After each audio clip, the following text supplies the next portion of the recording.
इंदिरा गांधी प्रधानमंत्री बन गई, ठीक है ना। लेकिन 1966-67 में फिर से आम चुनाव होना था, 1966-67 में फिर से आम चुनाव होना था। अब इंदिरा गांधी जब चूंकि सत्ता में भी नया नया आई थी तो लोगों का विश्वास था इंदिरा गांधी के ऊपर, और इसलिए लोगों ने भारी मतों से इंदिरा गांधी को जिताया, भारी मतों से इंदिरा गांधी को जिताया। लोगों ने एकदम दिल खोल करके इंदिरा गांधी को वोट दिया, क्योंकि लोगों को ऐसा लगा ना कि चाचा नेहरू बढ़िया इंसान थे भाई, चाचा नेहरू बढ़िया थे तो इंदिरा गांधी भी बढ़िया होगी। लोगों का नहीं है। देश में महंगाई गरीबी बहुत बढ़ गया, देश में क्या हो गया, गरीबी और ज्यादा बढ़ गई, महंगाई आसमान छूने लगा, बेरोजगारी की समस्या उत्पन्न हो गई, भुखमरी काफी ज्यादा बढ़ गया, खाद्यान्न की कीमतों में काफी ज्यादा बढ़ गया, बेरोजगारी बढ़ गया, भुखमरी बढ़ गया, गरीबी बढ़ गया। जनता ने जो सोच करके वोट दिया था वो सीधे उल्टा हो गया, ठीक है ना, सीधे उल्टा हो गया।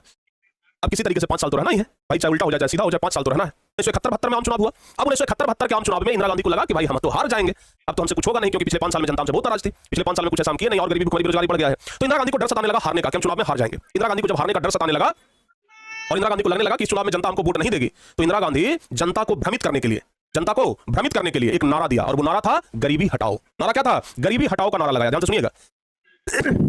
इंदिरा गांधी ने कौन सा नारा लगाया? गरीबी। 1972 ईस्वी में ही इंदिरा गांधी ने कहा था कि हम गरीबी हटा देंगे, बस अब की बार हमको चुनाव जिता दो।